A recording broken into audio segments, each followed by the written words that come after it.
Antes de comenzar con el vídeo, quiero dejarte claro que este vídeo no es para alabar o desprestigiar un lado u otro del conflicto que vivieron millones de españoles en la península ibérica en la década de los años 30. Este vídeo es para recordar cómo nuestros abuelos y bisabuelos sobrevivieron casi 2 décadas tras un conflicto bélico, dejando de lado cualquier ideología política.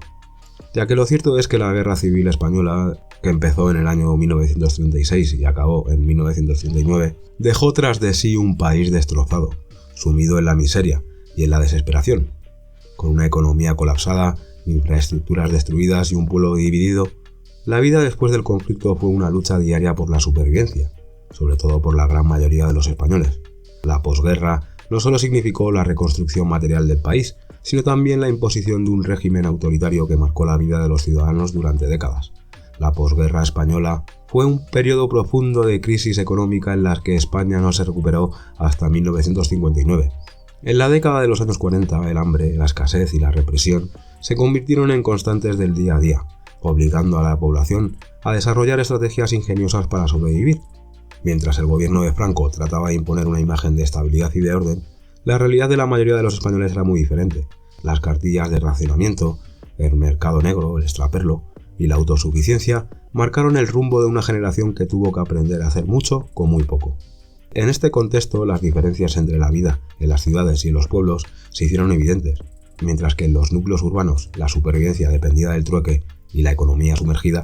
En el ámbito rural, la autosuficiencia se convirtió en la clave para salir adelante. A pesar de las dificultades, el ingenio, la solidaridad y la resistencia se convirtieron en los pilares fundamentales para enfrentar la dura realidad de la posguerra. El racionamiento fue una de las primeras medidas impuestas por el régimen franquista para hacer frente a la escasez de alimentos. Cada familia recibía una cartilla de racionamiento que asignaba cantidades limitadas de productos básicos como el pan, aceite, legumbres y ocasionalmente carne o pescado. Esta cartilla se dividía en 3 categorías, de primera, de segunda y de tercera. Sin embargo, estas cantidades eran insuficientes, lo que obligó a muchos españoles a recurrir al mercado negro, conocido como el extraperlo. En este mercado clandestino los precios eran exorbitantes, pero había veces que básicamente era la única opción para obtener alimentos. Se estima que solo en los primeros 10 años tras el conflicto civil hubo más de 200.000 personas víctimas por el hambre. La dieta de la posguerra para uno de los bandos era pobre y monótona, que era la gran mayoría de los españoles. El pan negro, hecho con harinas de baja calidad, era un alimento básico que era el único pan que se podía permitir la mayoría de los españoles. También llamado chusco, era un pan oscuro, denso, duro y difícil de tragar, en el que se utilizaba todo lo que salía del molino, sin despreciar ni la paja de la espiga ni las pieles, ni siquiera las piedrecitas que se colaban se limpiaban. El pan negro era el que se repartía gratis con las cartillas de racionamiento.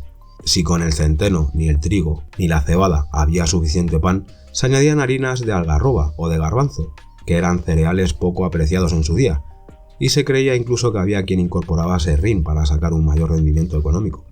El pan blanco era un alimento de lujo que pocos se podían costear y que no aparecía en la cartilla de racionamiento. Se consumían sopas aguadas con legumbres, patatas, nabos o lo que estuviera disponible. Muchas familias criaban conejos, gallinas o cerdos en espacios reducidos para complementar su alimentación. Los niños recogían bellotas, hierbas silvestres y caracoles que se convertían en parte de las comidas. La imaginación era la clave. Se hacían guisos con huesos reutilizados y se aprovechaba cada parte de un animal. En las ciudades, la vida era dura y estaba marcada por el hacinamiento. Muchas familias vivían en pisos pequeños donde varias generaciones compartían una misma vivienda. La falta de recursos obligaba a compartir ropa, a compartir muebles y hasta camas. Las largas colas para obtener alimentos racionados eran parte del día a día, al igual que el trueque de bienes. En el extraperlo, la industrialización ofrecía algunos empleos, pero eran precarios y mal pagados. Los barrios obreros crecieron rápidamente y en ellos se respiraba un ambiente de lucha constante por la supervivencia.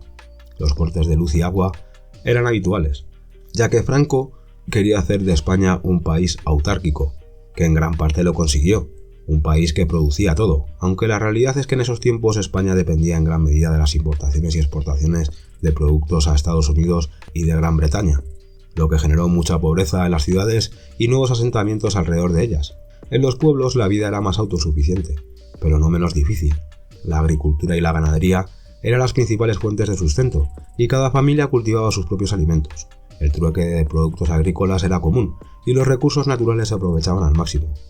Las viviendas eran humildes, muchas veces construidas con adobe o piedra, y carecían de comodidades básicas como agua corriente o electricidad.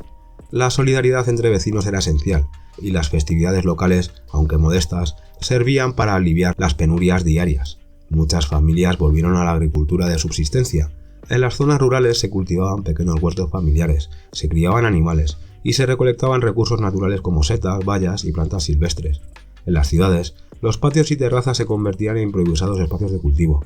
La solidaridad entre vecinos también fue crucial. El intercambio de bienes y servicios y dinero era común, fortaleciendo los lazos comunitarios. Ante la falta de oportunidades, muchos españoles emigraron a Europa, América Latina o al norte de África. Dentro del país, las migraciones internas desde el campo hacia las ciudades industriales aumentaron. El trabajo precario y mal remunerado era la norma, especialmente para las mujeres y los niños, quienes contribuían a la economía familiar con labores domésticas, textiles o trabajos agrícolas. La falta de recursos fomentó la creatividad. La ropa se remendaba una y otra vez, y los objetos rotos se reparaban hasta el límite. Cualquier material era reutilizado. Latas convertidas en utensilios, muebles fabricados con madera reciclada y juguetes improvisados para los niños. En esos tiempos se inventó el autoacedo, un coche a pedales. Los taxis iban con baterías eléctricas y se inventó el gasógeno, un aparato que se acoplaba en el maletero o en la parte de atrás de los coches, convertía cualquier residuo sólido en combustible para el coche. También se inventó la moto a vapor. En estos momentos desesperados es donde la imaginación del ser humano aflora y salen las mejores ideas, claro. El acceso a la salud era limitado y los medicamentos escaseaban. Volvieron enfermedades como la tuberculosis y el tifus, sobre todo en niños. Por ello, las familias recurrieron a remedios caseros y plantas medicinales, transmitidos de generación en generación. Se usaban infusiones de manzanilla, tila, romero y tomillo para tratar dolencias comunes y cataplasmas para heridas e infecciones. En las zonas rurales, la figura de la curandera o el curandero adquirió gran importancia. La vida después de la guerra también estuvo marcada por el miedo. El régimen franquista impuso una dura represión sobre los vencidos. Muchas familias ocultaron su pasado republicano y vivieron en silencio para evitar represalias. Este contexto de miedo influyó en la forma en la que las personas se relacionaban y afrontaban su día a día. La supervivencia tras la Guerra Civil Española fue un acto de resistencia colectiva frente a los más de 20 años de escasez, por un lado el miedo y por otra la precariedad.